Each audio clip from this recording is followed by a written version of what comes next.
today to share with you all, and hopefully I can help someone with my words today. Violence is my love language. The whimpering, the sounds of the punches, the rosary-colored bruises of my mother is my love language. The screaming, the pain, the fear is my love language. I learned my love language from my mother and my father. My father showed me how to give love with force, how to give love with aggression, how to deliver love with impact with no remorse. My mother showed me how to receive love quietly, how to absorb the impact of love, and how to hide the sadness of love in a smile and baked cookies.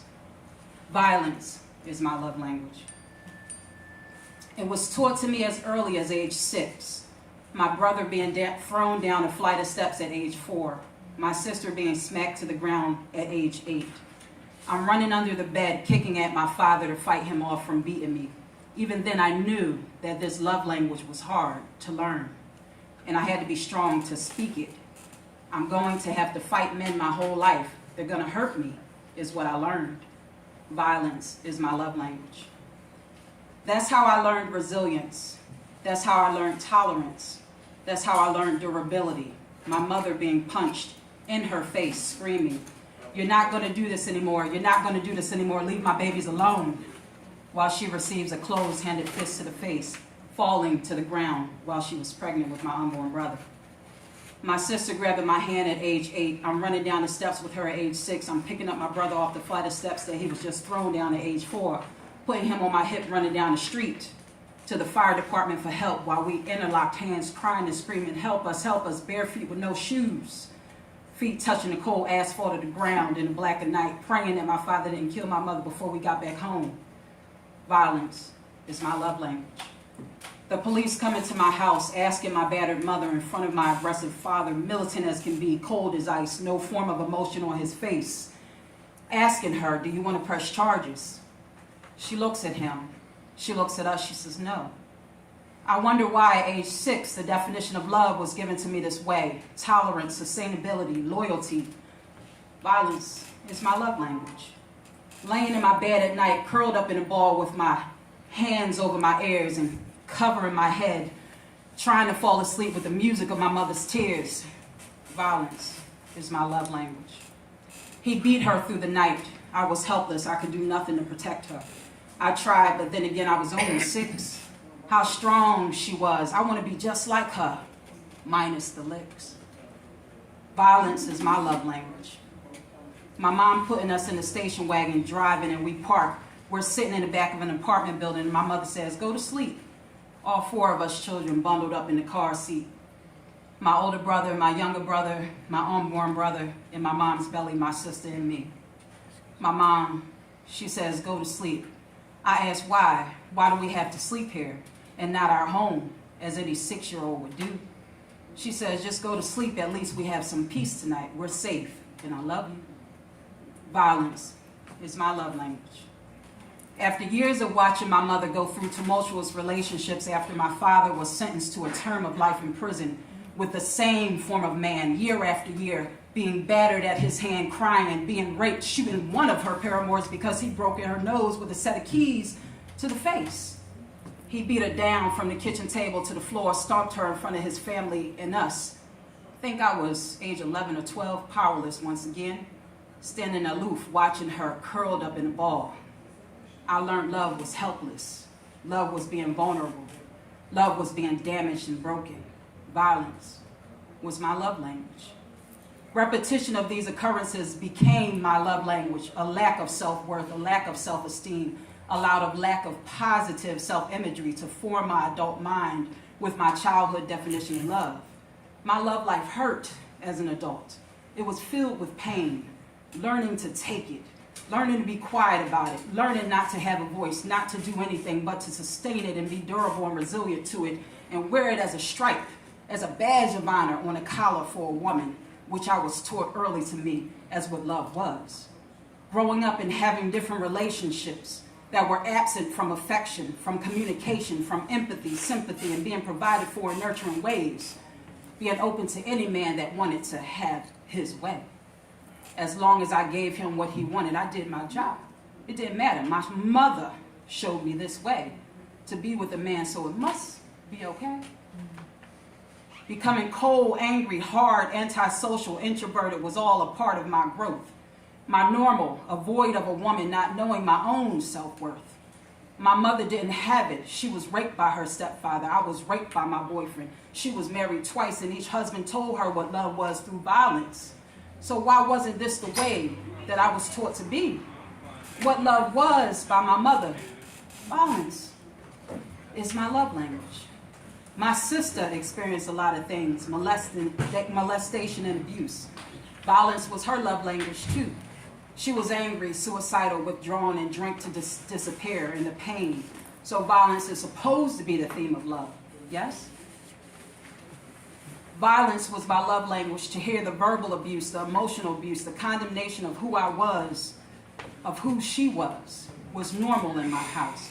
You're a bitch. You're stupid. You're never going to be anything. Who do you think you are? You whore? You're no better than anyone because you go to college. These were the words of my mother to me. So this must be love. What did I do? I was just 17. You condemn what you see, as well as especially if you don't understand its meaning. I guess my mother didn't understand why I wanted to go to school. Maybe I'm not supposed to. She didn't. What did I do? I was just born. Maybe I wasn't supposed to be. Violence in any form was my love language, taught to me by my mother, the one who was never loved by her mother or father. Her husbands, she drifted away into a life of depression and guilt, riddled with shame. She was supposed to teach me how to be a woman, but the world taught me through pain. Violence was my love language. The transition that I made from being a victim to being in charge of my life was when I became a mother. My first abortion, one of many, was at age 21. I had my first birth child at age 23. My son is 25. To this day, I'm blessed that this king exists in this world. I'm so proud. I have another daughter that is 23 Monday. The intergenerational trauma and patterns that we absorb all the way back from our ancestors. It doesn't just start with our mother. It doesn't start with her mother. It doesn't start with our fathers or our grandfathers. We have stuff in our blood that aches in our soul. We don't know where our depression and anxiety come from. We don't know where our self-loathing comes from. It's in our blood. We don't know where the fear comes from. But once you understand something's going on in my life that ain't right, we wake up. And that's what I did. I woke up. I started looking at myself. I'm beautiful.